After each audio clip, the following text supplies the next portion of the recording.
Kembali lagi dengan tema pembahasan tentang karya tulis ilmiah. Sobat PS, ada beberapa bagian dalam menulis skripsi yang juga menjadi kebingungan bagi para mahasiswa. Di antaranya misalnya mulai dari menuliskan judul, kemudian juga bagaimana menguraikan latar belakang masalah, lalu kemudian memilih metodologi penelitian, kemudian juga memilih teori, lalu menggunakan teori dalam bagian pembahasan, dan lalu juga bagaimana membuat kesimpulan atau konklusi dari sebuah penelitian seperti itu. Saya akan mulai satu-satu.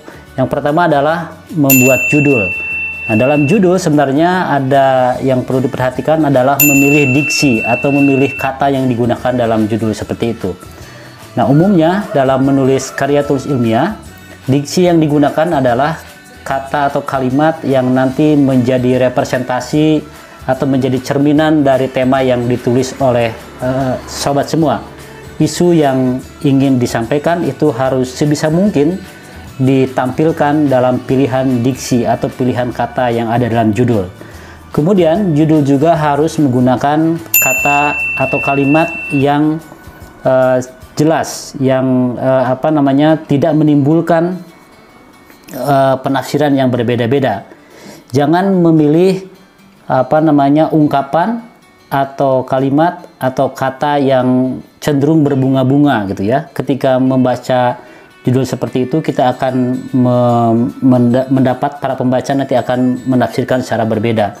Ini beda dengan kalau sobat semua menulis novel misalnya, atau menulis cerpen, atau bahkan menulis satu tulisan esai di artikel di koran populer seperti itu.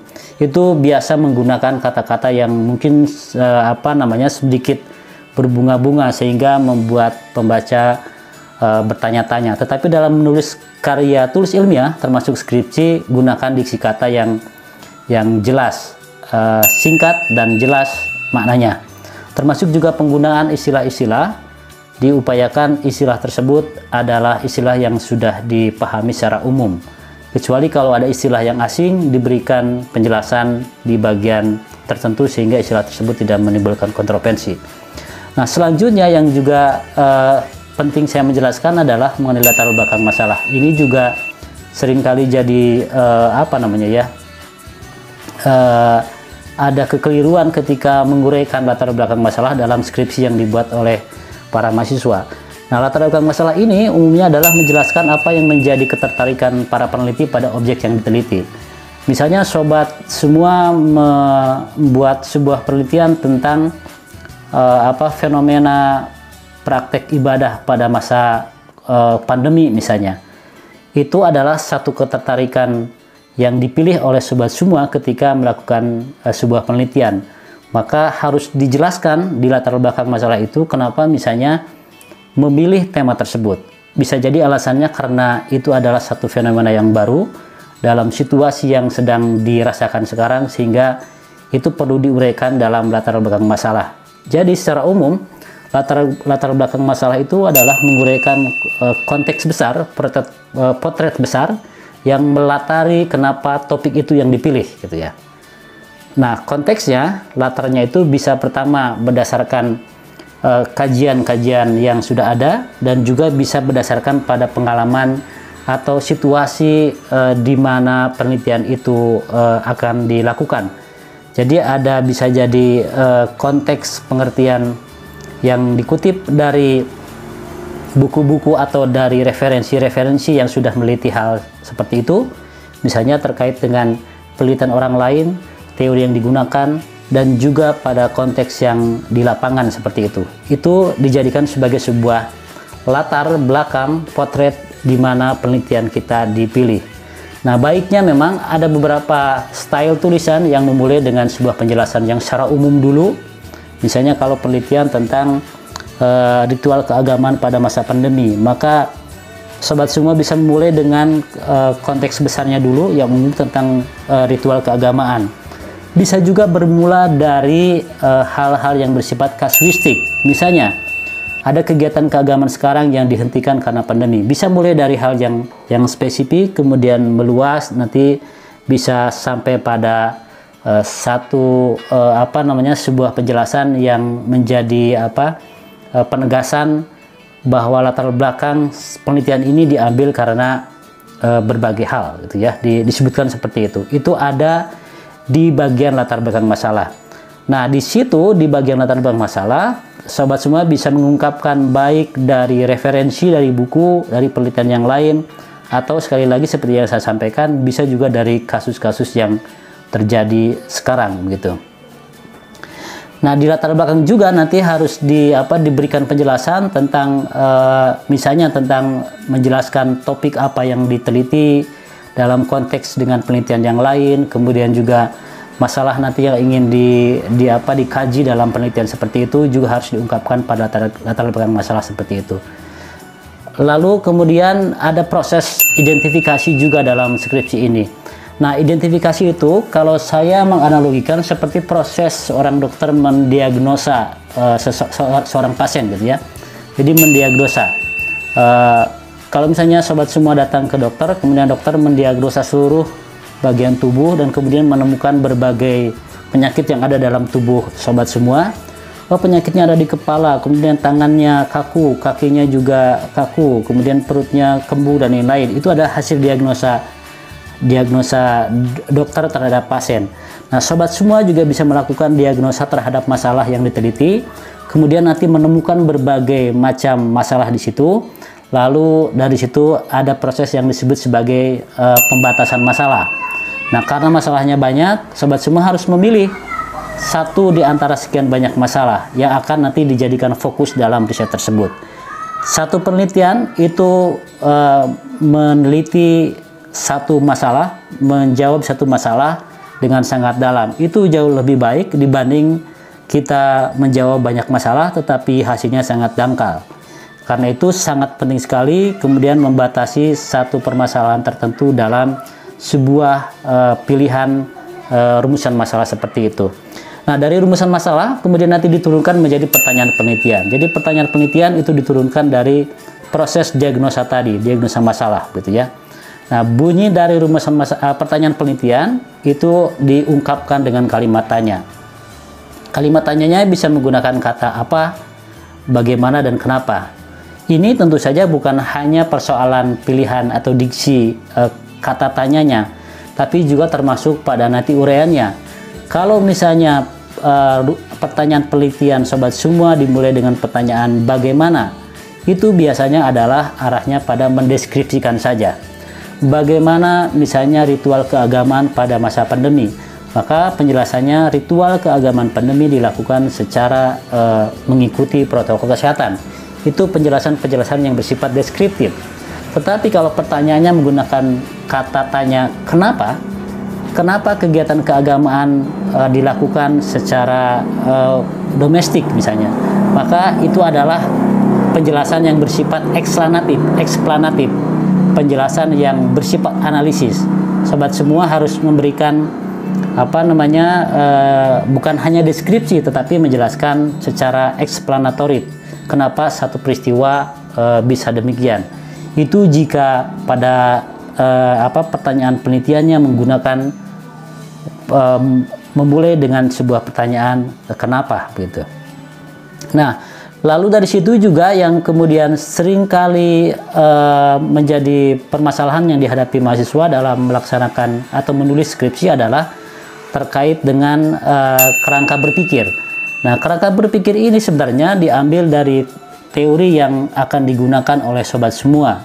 Dari sekian banyak teori, jadi caranya sobat semua kemudian melakukan kajian ke beberapa referensi, terutama teori-teori yang digunakan untuk isu yang mirip, tema yang mirip dengan tema yang dipilih oleh sobat semua.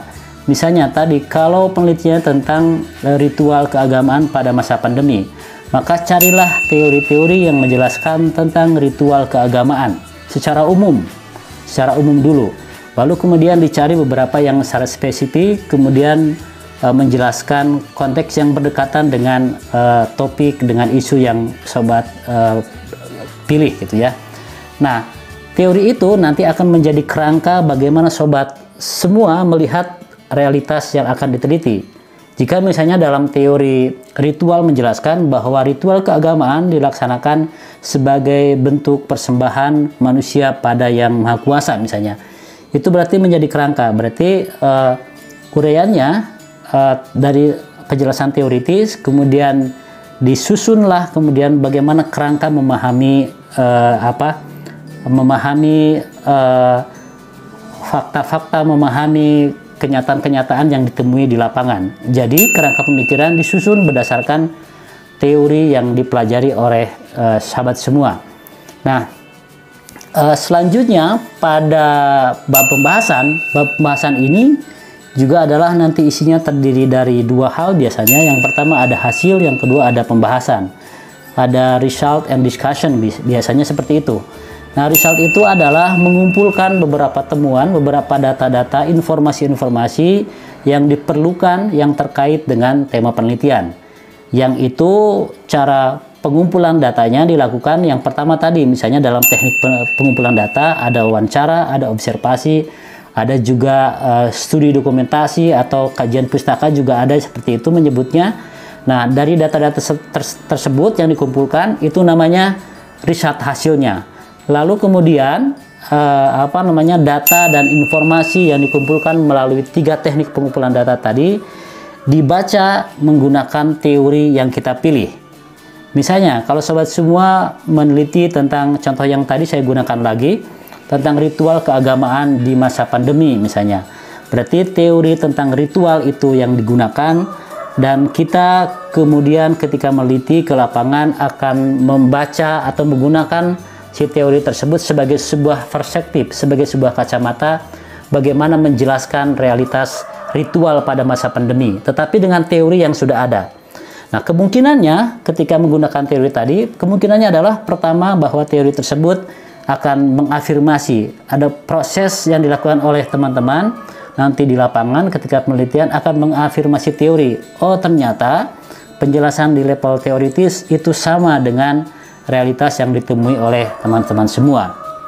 Atau bisa jadi mungkin ada beberapa dari penjelasan yang ada pada teori, tetapi di lapangannya ada beberapa kemungkinan ada beberapa tambahan-tambahan yang berbeda. Itu harus diungkapkan sebagai temuan penelitian. Yang kedua, kemungkinannya antara kerangka teoritis yang kita gunakan dengan kenyataan di lapangan itu jauh berbeda sama sekali. Itu tidak apa-apa, itu tidak menjadikan penelitian yang dilakukan oleh sobat semua itu menjadi keliru. Justru proses penelitian adalah untuk melakukan verifikasi teori, melakukan perbandingan antara penjelasan teoritis dengan kenyataan lapangan.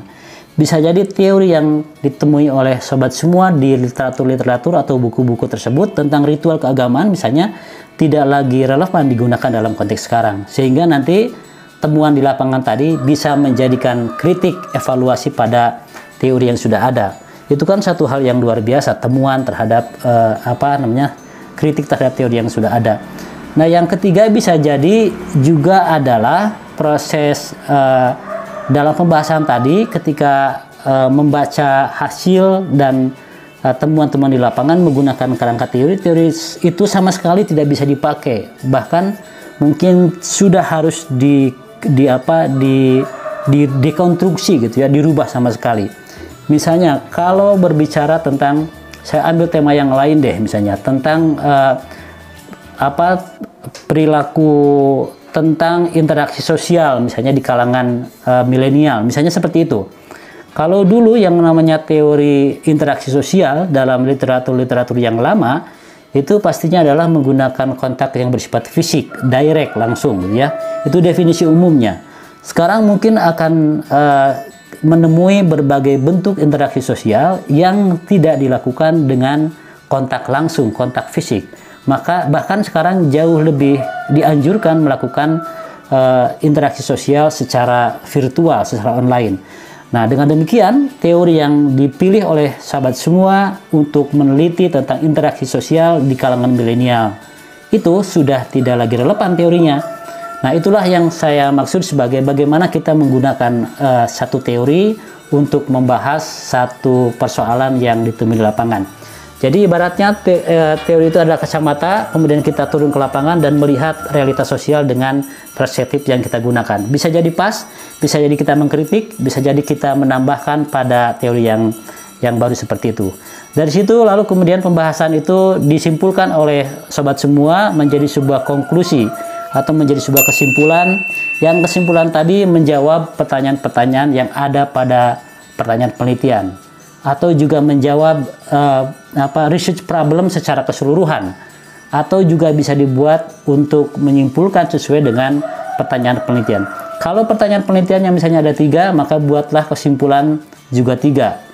Kalau pertanyaan pertama misalnya bagaimana ritual keagamaan pada masa pandemi, maka sobat semua nanti akan menyimpulkan bahwa ritual keagamaan pada masa pandemi dilangsungkan secara domestik. Ini terjadi karena, nah begitu, 1, 2, 3 seperti itu. Nah sobat semua, jadi dengan cara seperti itu dalam menulis skripsi nanti tidak akan terpisah antara teorinya ke arah utara, kemudian pembahasannya ke arah selatan. Jadi nggak ketemu. Antara lagu dan nada kadang-kadang sering terpisah. Nah dengan cara menggunakan teori seperti itu, nanti uraian yang ada pada skripsi sobat semua akan betul-betul mencerminkan penggunaan teori yang dipakai, dan juga data-data yang ditemukan diolah, disusun, disistematisasi berdasarkan teori yang digunakan. Pastinya tidak akan persis dengan teori yang dipakai, karena teori adalah sebagai alat bantu untuk mensistematisasi, menganalisis realitas yang diteliti oleh sobat semua.